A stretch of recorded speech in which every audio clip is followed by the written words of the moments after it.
Alam mo ba kapatid, ang tatlong benepisyo ng pagpapatawad? Number 1, freedom from burden.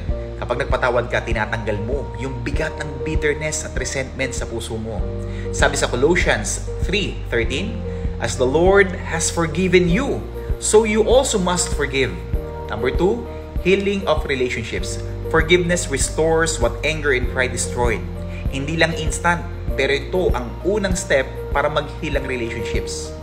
Matthew 6:14, for if you forgive others their trespasses, your heavenly Father will also forgive you.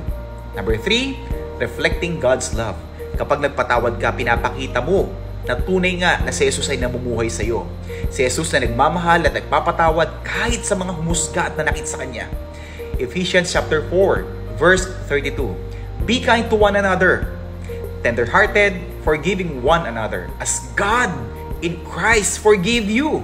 Kaya kapatid, tandaan mo, kapag hindi ka nagpatawad, ikaw mismo ang makukulong sa iyong mga galit at bigat. Pero kung matuto kang magpatawad, ikaw ang unang makakaranas ng tinatawag na tunay na kalayaan.